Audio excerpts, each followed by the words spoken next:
तो मैंने एक कैंपेन भी शुरू किया, एक पेड़ शहीदों के नाम, जिसके तहत हर महीने की 19 से 25 तारीख को हम शहीदों के नाम पे पौधारोपण करते हैं। पढ़ाई भी कर रहे हैं, साथ ही साथ इतने कुछ जो चीज़ें हैं उसमें भी इन्वॉल्व रह रहे हैं, बहुत एक्टिव तरीके से इन्वॉल्व रह रहे हैं और बहुत अच्छा कर पा रहे हैं। तो ये कैसे मैनेज कर पा रहे थे? आपको पढ़ाई भी करना है, साथ में ये भी करना है, कैसे हो पा रहा है? ये बहुत इवेंट भी ऑर्गेनाइज कराने जा रहे हैं, युवा पंचायत।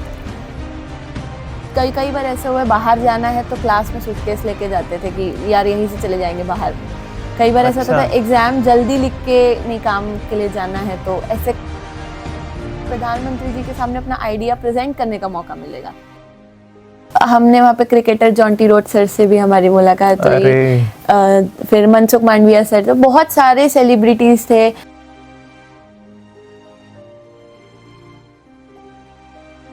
तो स्वागत है आपका हमारे एक और नए वीडियो में। और मैं सबसे पहले आपके परिचय से शुरुआत करना चाहूँगा। मेरा नाम नन्नी दीक्षित है और मैं बचेली दंतेवाड़ा से हूँ। अभी हाल ही में मैंने अपनी BTech in chemical engineering complete की है फ्रॉम सेंट्रल यूनिवर्सिटी गुरु घासीदास विश्वविद्यालय बिलासपुर। मैं एक पर्यावरण कार्यकर्ता हूँ, एक सोशल वर्कर हूँ, युवाओं के लिए लगातार मैं काम कर रही हूँ। और मैं और मेरे पापा हमने मिलके बचेली में एक बंजर भूमि को एक अच्छे फॉरेस्ट में डेवलप किया है शहीदों के नाम पे। तो इसकी शुरुआत हमने की थी 26 जुलाई 2019 को।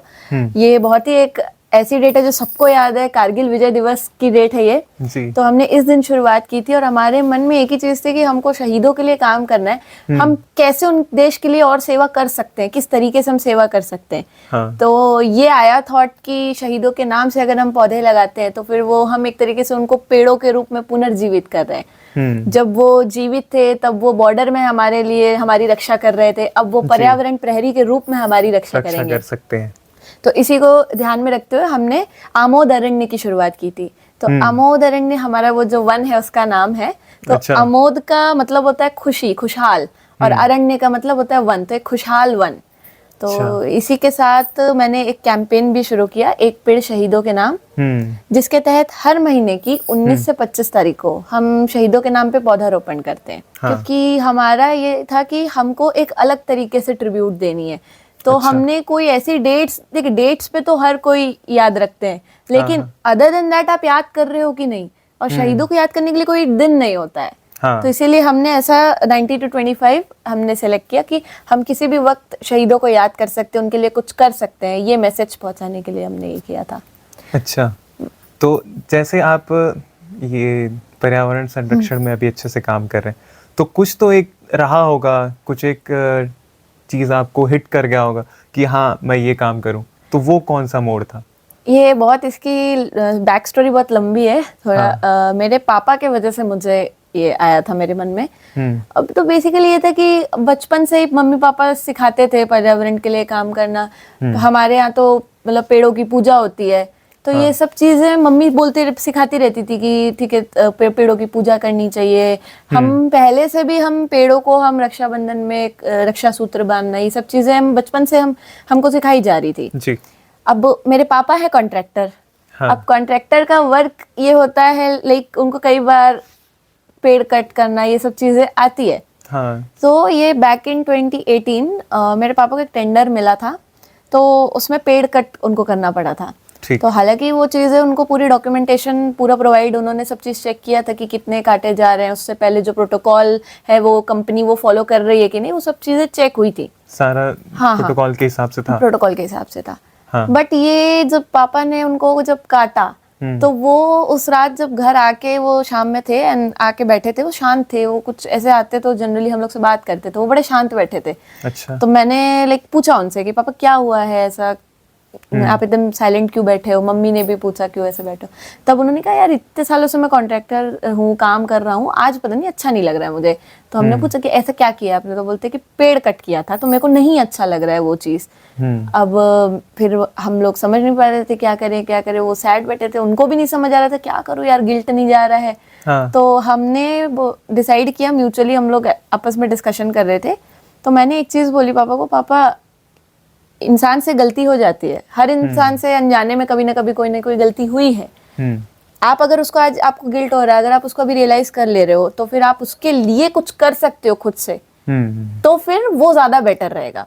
हाँ। तो उस दिन पापा ने डिसाइड किया कि यार अगर काटे हैं तो उससे ज्यादा लगाएंगे, एक जंगल ही खड़ा करेंगे अब सीधा। अच्छा। हाँ, तो इसी वजह से आमोद अरण्य हाँ, आमोद अरण्य स्टार्ट हुआ। और मतलब मैं उस टाइम पे मेरा 11th 12th चल रहा था, तो उस वजह से मैं जितना सब, मेरे पास फोन भी नहीं था, मुझे फोन मेरे 12th के बाद मिला है, कॉलेज जाने से पहले। अच्छा। तो मेरे लिए ये हो गया था कि उस टाइम पे मैं पेड़ लगाने से सहयोग करती थी पापा का। मैं उनका जो भी लाइक कौन से पेड़ लगाने, जो रिसर्च वर्क बेसिक होता है कि ऐसे कर सकते हैं, क्योंकि हम बंजर भूमि पे हम पौधारोपण कर रहे हैं, तो बंजर भूमि को किस तरीके से टैकल करें हम। तो ये सब रिसर्च वर्क में मैं उनकी हेल्प करती थी। जब कोरोना आया एंड लॉकडाउन हुआ, हम घर में थे सब, तब न्यूज वगैरह देखते थे, तो न्यूज वगैरह में उसमें ये चीज आ रही थी कि नदियां साफ हो रही हैं, वातावरण शुद्ध हो रहा है। तो मेरे को एक चीज बहुत स्ट्राइक की कि जब हम मनुष्य घर में हैं तब पर्यावरण सुधर रहा है। अच्छा। ये तो बहुत बड़ा क्वेश्चन मार्क है। फिर ये हम मनुष्यों पे ही क्वेश्चन मार्क है ये तो फिर। तो ये चीज को देखते हुए फिर लगा कि नहीं यार, इसके लिए कुछ अच्छे से करना चाहिए, मुझे पूरा अपना योगदान देना चाहिए इसमें। तो तब मैंने और ज्यादा अच्छे से लाइक हर पापा का काम उनको आगे बढ़ाने में, लोगों तक ज्यादा से ज्यादा वो बात पहुंचाने में, ये सब सोच के फिर उनकी मैंने और अच्छे से मदद करना शुरू किया। फिर धीरे धीरे मुझे डिबेट स्पीकिंग का बहुत शौक था। पहले तो बहुत स्टेज फियर होता था, बट धीरे धीरे एक दो बार, बट मेरा एक ऐसा था कि अगर नहीं भी पसंद है लेकिन करना है, एक बार ट्राई करना है। डर लगता था, मैं लगातार 3-4 स्पीच मुझे याद है, मैं बहुत डर डर के कभी बीच में छोड़ के हटी हूँ। फिर धीरे धीरे ये हो गया, प्रैक्टिस के साथ चीजें होने लगी और फिर मैंने होने लगी। हाँ, तो फिर मैंने सोचा कि यार अगर मैं लोगों तक अपनी बात पहुंचा रही हूँ तो क्यों ना एक और तरीके से और जरियों से भी पहुंचाई जा सकती है लोगों तक बात। तो मैं मैंने ऑर्गेनाइजेशंस के साथ मैंने काम किया। अच्छा। उसके बाद मुझे लाइक पार्लियामेंट में जाने का मौका मिला। तो अरे बढ़िया। जी, जो हमारी पुरानी वाली संसद है उसके प्राइड हॉल में। कब जाना हुआ? 2022 में, नेशनल एनवायरनमेंट यूथ पार्लियामेंट। वहाँ पे क्या किस वजह से गए थे आप? ये देखिए, इंडिया का ये पूरा पहला ऐसा NEYP था जो ऑर्गेनाइज कराया गया था। एंड वहाँ पे जाने का मौका मुझे मेरी संस्था की तरफ से मिला था, पर्यावरण संरक्षण गतिविधि। तो उसमें ये था कि हम लाइक पर्यावरण के लिए जो काम कर रहे हैं और उनके पास जो आइडियाज हैं, यूथ के पास बेसिकली जो आइडियाज है, तो वो उसको प्रेजेंट कर सकते हैं वहाँ। तो इस वजह से मौका मिला था। सो लाइक इसमें बहुत सारे स्टेजेस थे और मेरा सिलेक्शन उसमें तब हुआ था जब मैं कॉलेज में भी नहीं थी। अच्छा। मैं कॉलेज जब पास आउट हो चुके थे? स्कूल पास आउट हो चुकी थी, बट कॉलेज में ज्वाइन नहीं की थी। अच्छा। तो तब मेरा सिलेक्शन हो गया था। उससे 2022 NEYP से पहले एक चीज आई थी मेरे पास, UN क्लाइमेट चेंज अर्थ बीट चैलेंज। तो इसमें ये था कि लाइक जो हम आमोदरण बना रहे हैं उसकी हमने शॉर्ट फिल्म सबमिट की थी and out of I think 90 countries में से हमारा वीडियो फर्स्ट आया था उसमें। 19 कंट्री? 90। अरे तो वो मतलब बहुत अच्छा मुझे लगा कि लाइक अलग ही हैप्पीनेस थी उसकी कि लोगों को पसंद आ रहा है ये काम जो हम कर रहे हैं। तो वहाँ फिर मुझे एक इंटरनेशनल अवार्ड, एक कंपटीशन जीता है मैंने, अर्थ बीट चैलेंज। बढ़िया।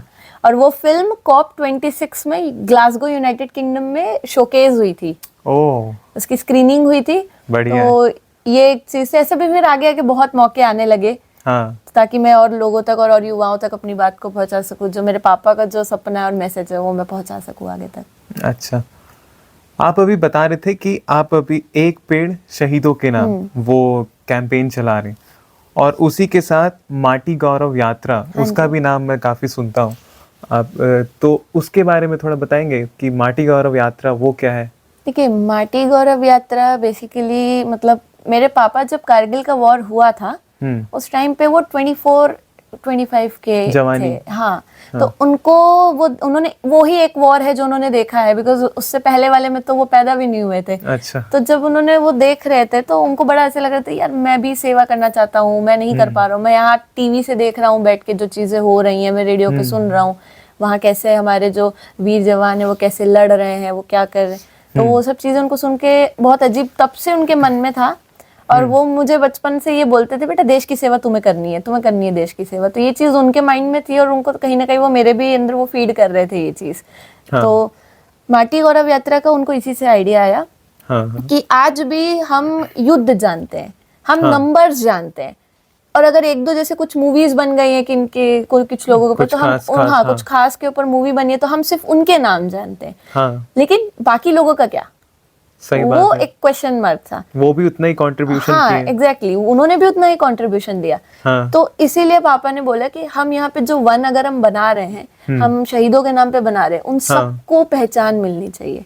इसीलिए माटी गौरव यात्रा की शुरुआत एक की। शहीद जवान को। हाँ, एक शहीद जवान। तो वो कैसे मिलेगा? तो इसमें ये था कि मेरे मम्मी पापा अभी सितंबर 2023 में कारगिल वॉर मेमोरियल जाके वहां से मिट्टी लेके आए हैं कलश में, एक अच्छा। माटी कलश में। हाँ। और हमारा ये प्लान है कि जितने भी जो शहीद हैं उनके घर की मिट्टी जहाँ वो पैदा हुए हैं वहां की मिट्टी जन्मस्थल की, और कारगिल वॉर मेमोरियल वहां की मिट्टी से पूरा पूजन पाठ के साथ अच्छे से पूरे विधि विधान से हम एक एक पेड़ को एक एक शहीद का नाम देंगे।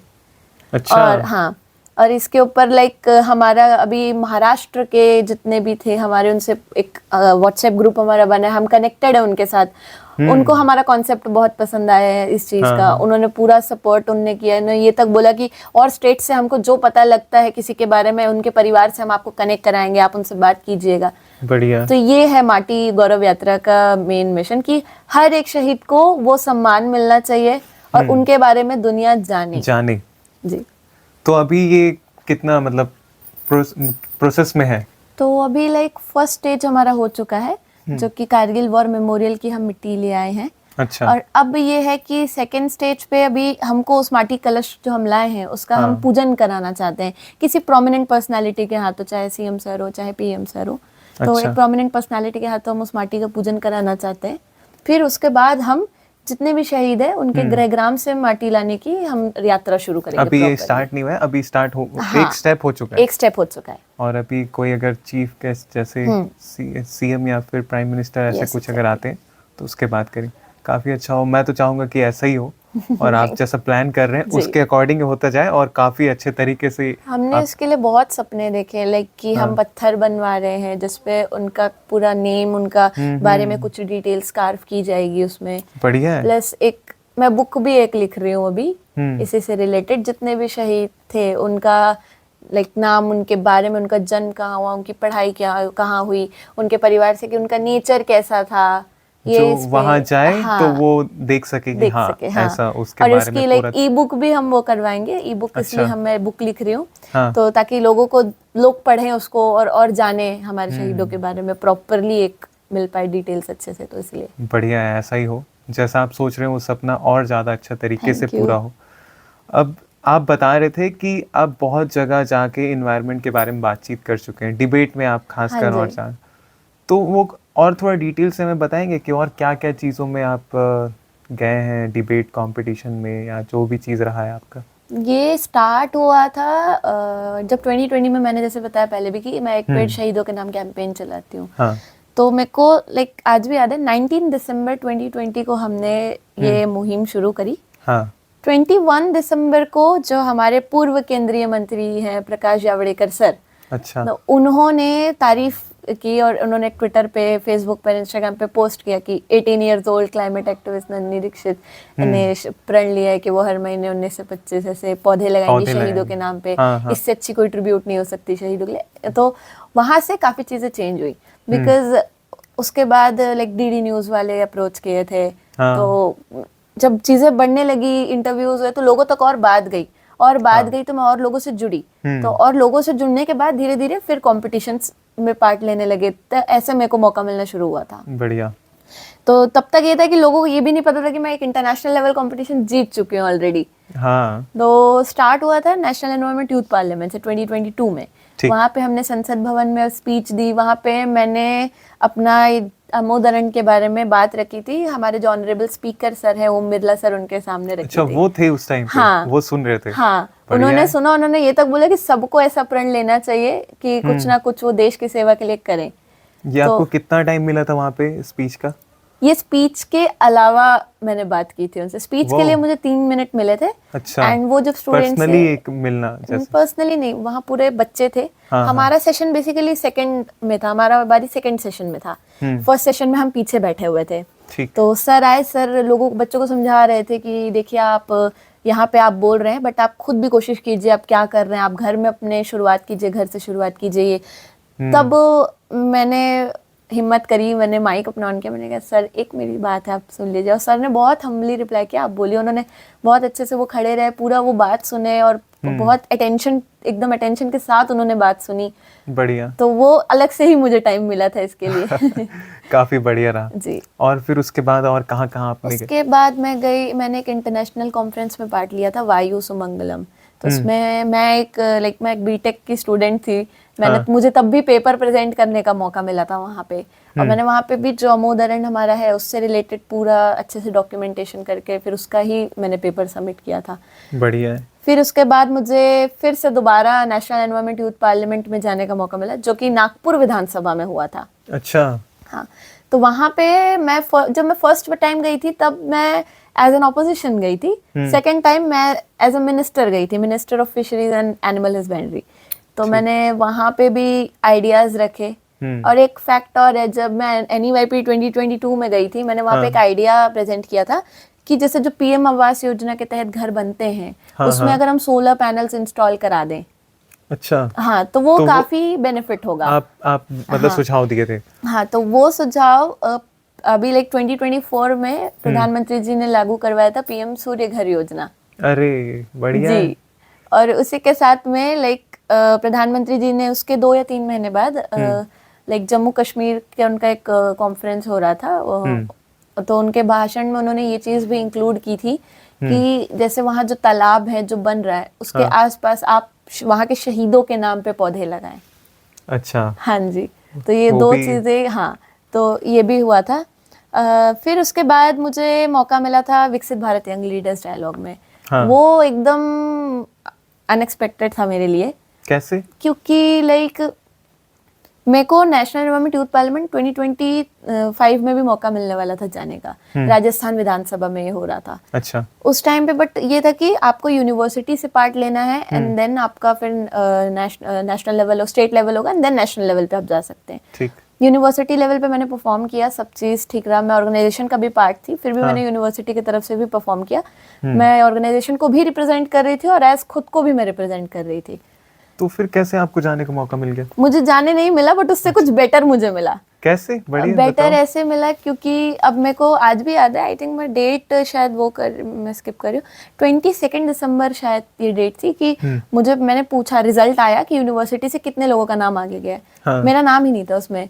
अब एक ये चीज होती है ना, आप जब परफॉर्म करते हो आपको खुद की परफॉर्मेंस से अंदाजा हो जाता है कि आपका नाम आएगा या नहीं आएगा। नहीं आएगा। हाँ। मुझे पूरा श्योर था, मैंने बहुत अच्छा परफॉर्म किया है, मैंने वीडियो भी मैंने बनाया था। तो उसके बाद मुझे बहुत बुरा लग रहा था, मैं थोड़ा सा रोई भी। मैंने मम्मी को ये चीजें बताई कि मम्मी ऐसा ऐसा उन्होंने किया। हाँ। फिर मम्मी ने भी मुझे समझाया, पापा भी हमेशा, पापा का ये रहता है हमेशा कि ठीक है, जो होना था हो गया, आगे देखो, कोई बात नहीं। वो कभी मतलब ऐसे फोर्स नहीं करते किसी चीज को लेकर कि क्यों नहीं हुआ, कभी क्वेश्चन नहीं। ही इज लाइक ओके, कोई बात नहीं, कुछ और आ जाएगा बेटर। जी। उसी रात को मुझे MyGov का एक ऐसे लिंक मैसेज में आ जाता है ना, कभी कभी आपको प्रमोशन के लिए आपका एक क्विज आया है, आप इसे अटेम्प्ट करिए। तो विकसित भारत क्विज था, तो मैंने हाँ, तो मैंने सोचा कि यार कुछ तो करना है, चलो मैं क्विज अटेंड कर लेती हूँ। मैंने वो क्विज को अटेंड किया। 3-4 दिन के बाद मुझे मैसेज आ रहा है कि आपका आगे स्टेट लेवल के लिए आगे चला गया है नाम। सॉरी, इससे पहले यह था कि आपको ब्लॉग एक लिखना था। हाँ, सेकंड स्टेज पे था कि आपको ब्लॉग लिखना है एक। तो मैंने ब्लॉग लिख के सबमिट किया। मैं उसमें विकसित भारत में 11 थीम्स है, स्टार्टअप, स्पोर्ट्स और फिर steering India towards sustainable future. तो मैंने एनवायरमेंट वाला थीम लिया, मैंने उसमें ब्लॉग पूरा लिखा, मैंने उसमें सजेशंस भी दिए। तो फिर मुझे 3-4 दिन बाद मैसेज आ रहा है कि आपका स्टेट लेवल के लिए सिलेक्ट हो गया है। बढ़िया। अब फिर मैंने उस कंपटीशन के बारे में अच्छे से पढ़ा कि ये एग्जैक्टली था क्या। उन्होंने ब्लॉग लिखने तो बोला, चलो उसके आगे अब क्या, स्टेट लेवल के आगे क्या।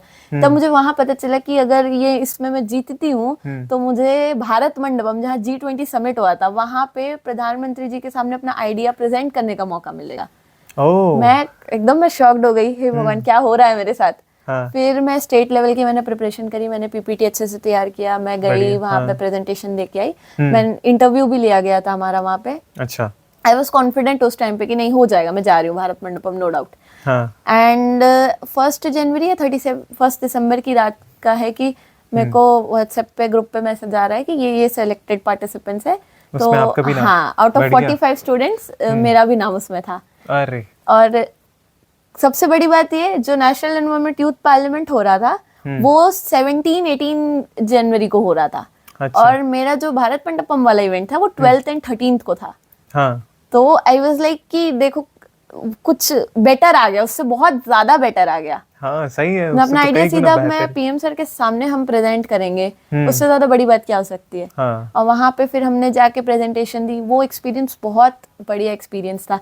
मतलब हमने वहाँ पे क्रिकेटर जॉन्टी रोड सर से भी हमारी मुलाकात हुई, फिर मनसुख मांडविया सर, तो बहुत सारे सेलिब्रिटीज थे। और हम वहाँ ऐसा माहौल था कि आप आते जाते आप किसी से भी बात कर सकते हो। नीति आयोग के हेड थे वहाँ पे, बहुत सारे लोग थे, तो हमने सबसे बात करी। हमारे finance minister sir OP Chaudhary sir भी वहाँ पे थे, और वो तो ऑलरेडी बच्चों से इतना कनेक्शन फील करते हैं, तो वो पूरा आराम से घूम रहे, जो उनसे मिल रहा है उनसे वो अच्छे से बात कर रहे हैं, उनके साथ डिस्कस कर रहे हैं बच्चों के साथ। तो बहुत अच्छा एक्सपीरियंस रहा ओवरऑल। तो आपने आइडिया फिर शेयर किया? हाँ, मैंने वहाँ शेयर किया था। वहाँ पे हमारी पीपीटी, हमारी जब प्रेजेंटेशन हुआ तो उसमें हमारा आइडिया वहाँ सर के सामने प्रेजेंट होने के लिए सिलेक्ट हुआ था।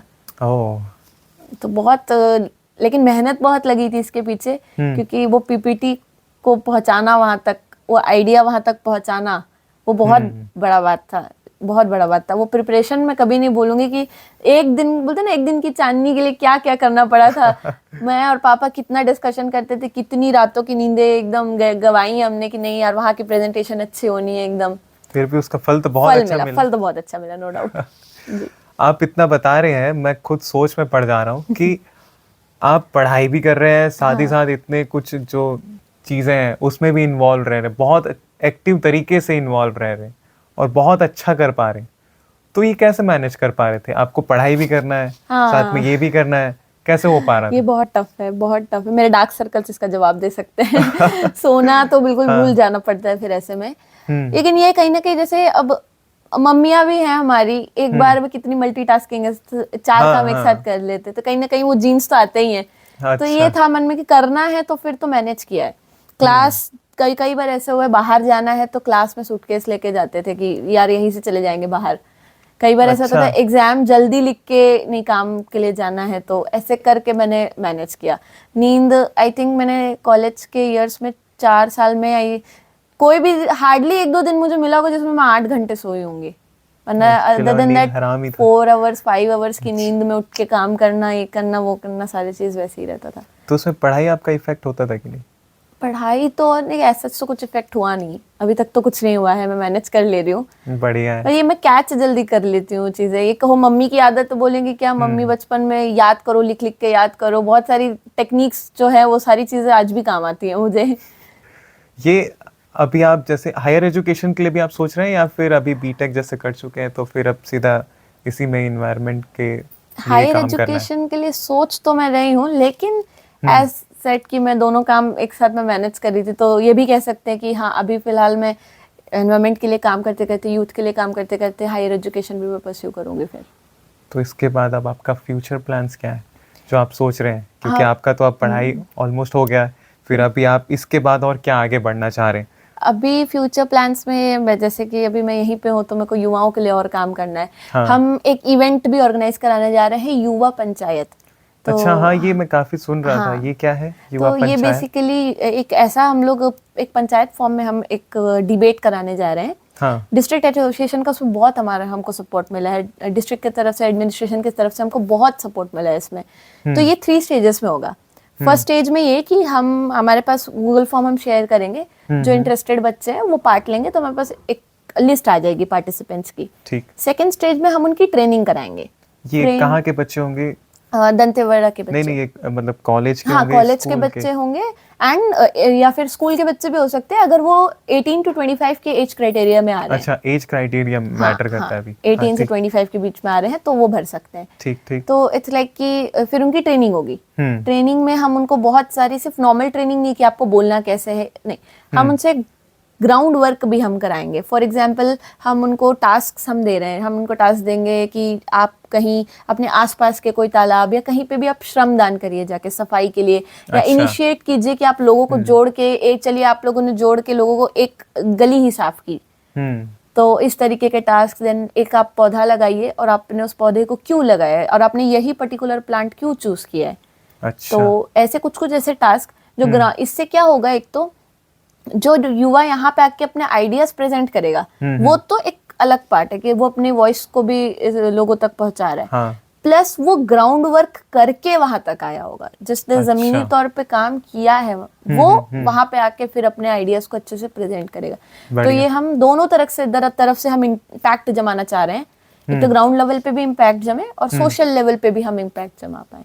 अच्छा। फिर थर्ड स्टेज में ये होगा कि वो जो बच्चे हमारे जितने भी बच्चे पूरे टास्क को कंप्लीट कर लेंगे, उनको उसमें से हम टॉप 30 to 35 बच्चे हम सिलेक्ट करेंगे। वो मेन डे पे अभी हमने टेंटेटिव 10 सितंबर सोचा है, हाँ। ये मे बी ये शिफ्ट होगा आगे और तो वो यहाँ पे हॉल में अच्छे से अपनी प्रेजेंटेशन देंगे और फिर उसमें से विजेता रहेगा। So it's basically like speaker रहेगा, एक deputy speaker, opposition and ruling party. हाँ, एक वैसा एनवायरनमेंट बनाएंगे। बढ़िया है। तो उससे और ज़्यादा हमारे जो यहाँ के बच्चे हैं और आगे बढ़ सकते हैं, जैसे कि आप डिबेट कंपटीशन हो गया या फिर पार्लियामेंट में जैसा आप स्पीच देने जा रहे हो, शायद और भी बच्चे हमारे यहाँ से निकले Exactly. और यहाँ दंतेवाड़ा का नाम और अच्छे से रोशन कर पाए। जी बिल्कुल। तो अब मैं आपसे आमोदरण्य के बारे में ही बात करना चाहूँगा कि आप वहाँ पे बहुत सारे प्लांट्स लगा रहे हैं, तो उसमें कैसे कैसे प्लांट्स लगाते हैं?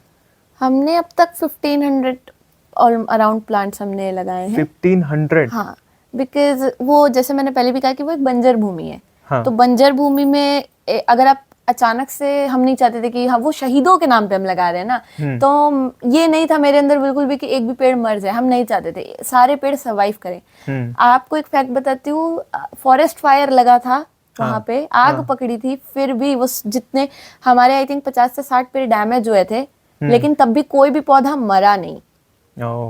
हमने प्रॉपरली उसका ध्यान रखा और ट्रीटमेंट किया, और फिर वो प्लांट्स और अच्छे से बढ़ गए और अभी और ज्यादा एक अच्छे पेड़ में भी कन्वर्ट हो गए वो, लेकिन एक भी पौधा आमोदरण में आज तक मरा नहीं है। क्योंकि वो तो आपका मेन है ना, तो उसमें आप जैसे कर रहे हैं, मैं एक चीज यही पूछना चाह रहा हूँ साथ ही में कि उसी से आपको प्रेरणा मिला कि आप और आगे बढ़ सके जी। तो उसमें आपका और आपके फैमिली का तो योगदान है, और किस तरीके से योगदान है आपके पापा का, आपका और आपके मम्मी का, और साथ ही और कौन कौन इन्वॉल्व रहे हैं जो कि इसमें आपकी मुहिम के साथ जुड़े? देखिए, पापा और मम्मी का तो ये है कि सर्वे सर्वा तो वही है। पापा का ही दिमाग था इसमें, आइडिया था, उनको था कि कुछ करना है। डिस्कशन से फिर बात निकला कि चलिए ऐसा कुछ हम कर सकते हैं। तो मम्मी पापा ने लाइक चाहे आउटकम नेगेटिव आए पॉजिटिव आए, उन्होंने कभी ये नहीं सोचा कि लाइक हम क्रिटिसाइज करें या हम ये बोलें कि क्यों ये काम कर रहे हो, छोड़ दो, क्या डिबेट, ये वो कुछ नहीं। उन्होंने हमेशा सपोर्ट किया। और बचेली में भी बहुत सारे मेरे भैया और अंकल हैं जिन्होंने सबने बहुत सपोर्ट किया वहाँ पे। अच्छा। सब आज भी ऐसा होता है कि लाइक आमोदरण ऐसा हो गया, अब सीधे कॉल आता है, अरे आज इसका बर्थडे है मेरी बेटी का, मैं वहाँ पे लगा रहा हूँ पौधा, सीधा। अब ऐसा हो गया, इतना हम लोगों तक पहुंचा चुके हैं अपनी बात को, लोगों में इतना अवेयरनेस हो गया। लोग अब वहाँ पे खुद जाके और पेड़ पौधे लगाने में इंटरेस्टेड हो चुके हैं। तो वहाँ पे और कौन कौन चीज, मतलब जो मेन इम्पोर्टेंट पर्संस जो हैं वो आए हो? वीआईपी जैसे आए हुए कोई? एसपी सर आए हैं। अच्छा। और स्टूडेंट्स आए हैं एनसीसी के, and then schools, I think जितने भी बचेली में स्कूल्स हैं, तीनों स्कूल्स आ चुके हैं। एंड उसके अलावा हमने छोटे बच्चों से भी हमने करवाया है, ये प्लांटेशन करवाया, एलकेजी यूकेजी वाले बच्चों को भी हमने इन्वॉल्व किया है इसमें। साथ ही में सीआईएसएफ कमांडेंट सर हमारे पास आए थे। अच्छा। तो वो एक लिस्ट लेके आए थे 10-11 सोल्जर्स की, कि इनका डेथ हुआ था सीआईएसएफ में। तो उनके नाम से उन्होंने एक बोर्ड भी वो बनवा के लाए, बोर्ड लगा हुआ है वीर शहीद के नाम से। और अच्छा। हाँ, और उन्होंने अप्रोच किया कि हम आपको और लिस्ट हम देंगे, आप उनके परिवार से भी बात कीजिए। हमने वो 11 लोगों के परिवार से भी बात करी और फिर हमने उनके नाम से वहाँ पे पौधे लगाए। उनको भी बहुत अच्छा लगा ये चीज़ सुन के। मैंने बीच में एक सीरीज जैसा हम शुरू कर रहे थे कि हम जिसके नाम पे लगा रहे हैं, और जो वो 9 लोग थे उनके नाम पे लगा के उनके बारे में स्टोरी उनकी फोटो के साथ हमने शेयर भी की थी। अच्छा, आप अभी बता रहे थे कि उस जगह में और कुछ ऐसा कुछ बनाना चाहते हैं कि वो टूरिस्ट प्लेस बन जाए। हाँ। लोगों के लिए, तो वो किस तरीके से आप आगे फ्यूचर सोच रहे हैं? देखिए, बात ये था कि लाइक वो जैसे मैंने बोला बंजर भूमि थी, वहाँ पे 50-60 सालों से एक घास का तिनका भी नहीं था, अब वहाँ पे पूरा एक फॉरेस्ट है। तो हमने ये सोचा है कि अभी हम वहाँ पे फलदार हर तरीके के पेड़ आपको वहाँ मिलेंगे। वहाँ पे आपको करंज मिलेगा, पीपल मिलेगा, नीम मिलेगा, सीताफल, रामफल, चंदन भी आपको वहाँ मिलेगा। हाँ, कटहल, जामुन, जाम, बहुत सारे, काजू। अच्छा। हाँ, बहुत सारे वहाँ पे हर तरीके के हमने पेड़ लगाए। अब हमने ये सोचा इसको आगे हम और एक्सपैंड करेंगे। तो एक्सपेंशन में ये है सबसे पहले कि हम आयुर्वेदिक प्लांट्स, हम उसका एक अलग से पाथवे हम बीच में बनाएंगे। अच्छा, आयुर्वेदिक जो भी प्लांट्स है वो सब लगाने वाले। हाँ, अच्छा, ठीक, बढ़िया है। प्लस हम वहाँ पे लाइक लोगों को वॉक करने के लिए, जैसे बूढ़े लोग हैं, घास पे चलना अच्छा होता है, तो ऐसा एक वहाँ पे एक हम सेटअप करेंगे कि लोग वॉक कर सकते हैं। एक ऑक्सीजन हब जैसा बनाएंगे जहाँ पे आके लोगों को बहुत अच्छा लगे, सुकून मिले। एक छोटा सा हम कैफे सोच रहे हैं, उसमें हम वहीं पे खोलेंगे, जिसमें जो प्रोड्यूस होगा, जो खाना बनेगा जिस प्रोड्यूस से, वो वहीं पे हम लगाएंगे और वहीं से वो निकलेंगे। अच्छा। और हाँ, वो सीधा ऐसा होगा, आप खेत में गए, आपने सब्जियां निकाली, पूरे हर्बल। हाँ, एकदम हर्बल और फ्रेश आपने का बनाया और फिर आप सर्व करे। तो ऐसा ऐसे करके हमको, फिर हमने सोचा है बीच में हम एक फाउंटेन भी हम लगाएंगे वहाँ पे। ऐसे एक बहुत अच्छा प्रोजेक्ट लेआउट बना हुआ है हमारा। तो नंदिनी जी, आप इतने सालों से काम कर रहे हैं एनवायरनमेंट के ऊपर जी, तो आपको कई सारे अवार्ड मिले हैं, ये हमें पता चला है। तो आपका सबसे खास कौन सा अवार्ड रहा है और आपका बेस्ट एक्सपीरियंस भी हमें बताइए उसी के साथ। देखिए, अवार्ड्स तो मेरे सारे ही बहुत क्लोज रहे, सारे ही क्लोज हैं। लेकिन जो पहला था इंटरनेशनल लेवल जो था, अमोदरण्य को, मैं ये मानती हूँ मेरे जितने भी अवार्ड्स वो मेरे नहीं है, वो अमोदरण्य के हैं। हमारे जो हमारे शहीदों के नाम पे हम लगा रहे हैं वो उनके हैं बेसिकली। अच्छा। तो सबसे पहले जो अमोदरण्य को मिला था, तो वो अवार्ड अर्थबीट चैलेंज का, वो बहुत मुझे मतलब बहुत क्लोज है। उसके बाद अभी रिसेंटली मुझे मिला है Earth Care Award, Young Climate Champion का। अच्छा। जो कि टाइम्स ऑफ इंडिया और जिंदल स्टील ग्रुप्स के तरफ से दिया गया है। अच्छा। तो वो बेसिकली अगर एक एनवायरमेंटलिस्ट को एक अवार्ड अगर मिल सकता है सबसे बड़े लेवल का, तो वो ये अवार्ड है, नेशनल लेवल अवार्ड। पूरे इंडिया से टॉप 6 लोगों को ही ये अवार्ड मिला है। और मुझे इस साल इनका ये 12th एडिशन था और इसमें मुझे बायोडाइवर्सिटी कंजर्वेशन के लिए ये अवार्ड दिया गया था। I still remember the day, मुझे जब कॉल आया था सर का कि टाइम्स ऑफ इंडिया की तरफ से, मैंने कंपटीशन में भरा था, मुझे ये नहीं अंदाजा था कि टाइम्स ऑफ इंडिया की तरफ से भी है। तो उन्होंने बोला मैं टाइम्स ऑफ इंडिया की तरफ से बोल रहा हूँ, आप one of the highest scorers हो हमारे। तो वो पूरी डिटेल्स ले रहे थे, फिर उन्होंने सारी चीजें हमको बताई। तब आई वाज लाइक ओके, जो मैं चाह रही थी वही है। तो वो बहुत अलग एक्सपीरियंस था। उसमें लाइक हमें ट्रॉफी मिली एंड हमें कैश प्राइज भी मिला 50,000 का। तो ये एक अवार्ड बहुत वो। सेकंड, अगर मैं एक्सपीरियंस की अगर कोई बात करूँ जो बहुत अच्छा कोई एक्सपीरियंस हुआ है, तो वो सोल कॉन्क्लेव था, स्कूल ऑफ अल्टीमेट लीडरशिप। तो ये लाइक ऐसा था कि इसमें 2 दिन का सेशंस थे हमारे, जिसमें जो former chief justice of India, फिर हमारे जो एनवायरमेंट मिनिस्टर हैं भूपेंद्र यादव सर, अश्विनी वैष्णव सर, बहुत सारे लोग, लाइक गुकेश डोमरा जो चेस प्लेयर हैं, वो भी आए थे। तो बहुत सारे ऐसे प्रोमिनेंट पर्सनालिटीज थे जिनसे हमको इंटरेक्ट करने का मौका मिला था। और उनसे हमको लाइक बातचीत करके उनसे और सीखने का हमको मौका मिला था। अच्छा। तो सोल एक बहुत अच्छा इवेंट है जिसमें ऑल ओवर इंडिया, जैसे इट वाज लाइक कि विकसित भारत में 3000 बच्चे गए थे पूरे इंडिया से। सोल कॉन्क्लेव में विकसित भारत पे जो बच्चे गए थे उसमें से टॉप 200 सिलेक्ट किए गए थे और उसमें भी मेरा नाम था। 3000 में से 200 लोगों को, उसमें आप भी थे। तो वो बहुत बहुत अलग एक्सपीरियंस था। सारा चीज सरकार ने हमारे लिए किया था, जो भी आना जाना फ्लाइट से सब चीजें। इसमें तो ओवरऑल जर्नी बहुत अच्छी रही। इसमें ये कहाँ हुआ था? ये हुआ था भारत मंडपम में ही हुआ था। मैं जनवरी में मैं विकसित भारत के लिए गई थी एंड फेब में मैं सोल कॉन्क्लेव के लिए फिर से गई। बढ़िया है। तो उसमें का वहाँ क्या क्या हुआ था, मतलब जैसे आइडिया शेयर करने का क्या? वहाँ पे आइडिया, आप अपने सवाल आप सर से पूछ सकते हैं, जिनसे आपको मैंने, आप उनसे सवाल पूछ सकते हैं, आप उनसे गाइडेंस ले सकते हैं, बातचीत कर सकते हैं। तो ये बेसिकली लीडरशिप के ऊपर एक इवेंट था। अच्छा जी। तो उसमें था कि मैंने एनवायरमेंट मिनिस्टर सर है जो हमारे माननीय भूपेंद्र यादव जी, उनसे भी मैंने सवाल किया, उन्होंने बहुत अच्छे से उसका जवाब दिया। एंड ओवरऑल बहुत अच्छा एक्सपीरियंस रहा था उसका। इसमें जैसे हमारे जो मिनिस्टर ऑफ स्टेट हैं तोकन साहू सर, वो भी बहुत एज ए मेंटोर बहुत अच्छे से वो सपोर्ट करते हैं और गाइड करते हैं, चाहे विकसित भारत में हो, चाहे लाइक हम सोल से जब वापस आ रहे थे तो लकीली हम जिस फ्लाइट में थे, सर भी उस फ्लाइट में ही से ही जा रहे थे, रायपुर वापस आ रहे थे। उनको जैसे ही पता चला कि लाइक छत्तीसगढ़ से 6 बच्चे गए थे, तो ये 6 बच्चे सोल कॉन्क्लेव में जाके वो प्रधानमंत्री से मिलकर आए। उन्होंने हम लोग से बातचीत करी और हमसे एक्सपीरियंस पूछा, कोई हमको तकलीफ तो नहीं हुई। एंड फिर उन्होंने हम लोगों को प्रॉपरली, जब रायपुर से जिसको जहाँ जाना है, उन्होंने ड्रॉप भी करवाया एयरपोर्ट से सबको। बढ़िया है जी। एंड इतना ही नहीं, लाइक उन्होंने मेरे पेरेंट्स से भी बात करी। ओहो, तो लाइक हाँ, तो काफी उन्होंने अच्छा भी हो गया बहुत, फिर तो। हाँ, वो तो मेंटोर जैसे, तो वो तो बहुत अच्छा सपोर्ट उनकी तरफ से हमेशा रहता है। उनकी तरफ से कभी ऐसा नहीं रहा है कि लाइक उन्होंने हमेशा गाइड ही किया है और हमेशा अच्छा ही सोचा है कि आमोदरण के लिए भी और सबके लिए कि ऐसे कर सकते हैं और क्या कर सकते हैं। बढ़िया है। आप इतने समय में इतना सब चीज़ अचीव कर लिए, लेकिन ऐसा होता है ना कि अचीवमेंट के साथ कुछ कुछ क्रिटिसिज्म भी कोई कोई कर देते हैं या कुछ तो होता होगा। तो आपके साथ ऐसा हुआ है या फिर नहीं हुआ है? लंबी सांस ले लेती हूँ क्योंकि एक बार में बोलना है अब। क्रिटिसिज्म बहुत ज्यादा मिला, बहुत ज्यादा। एक ना 2 तरीके के लोग होते हैं। एक ये रहता है कि जो चीज देख ली वो उसी पे बिलीव करेंगे। एक वो होते हैं जो जांच पड़ताल करके चीजों के लिए बोलते हैं। ठीक।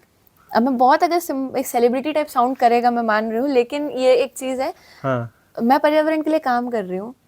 मैं एक एग्जाम्पल है, मैंने एक फोटो पोस्ट करी, तो मैंने बैग लिया हुआ है, उसमें मेरी बॉटल है प्लास्टिक की, वो लगी हुई है बैग में साइड में। पीपल आर लाइक कि पर्यावरणविद बनते प्लास्टिक बॉटल रखे। ब्रो, पानी प्यास लगी है, खरीदना तो पड़ेगा। बॉटल को लेके मैं जाके उसको साफ करके उसमें इको ब्रिक बना रही हूँ, ये नहीं दिखेगा। तो इट्स लाइक कि वो, उनको पता है कि वो हार्म कर रहे हैं एनवायरनमेंट को, बट उसके लिए कुछ कर नहीं रहे। पर वो क्रिटिसाइज करने से पीछे नहीं हट रहे हैं कि भाई ठीक है, खुद कुछ नहीं लगा रहे हैं, कुछ एक पेड़ नहीं, कुछ घर की सफाई नहीं, खुद कुछ नहीं कर रहे, लेकिन जो सामने वाला अगर कुछ अच्छा कर रहा है उसको ना देख के जो वो गलती कर रहा है वो उसको पकड़ रहे हैं, उसमें ही नजर है उनका। हाँ, तो एक तो इस टाइप का रहता है।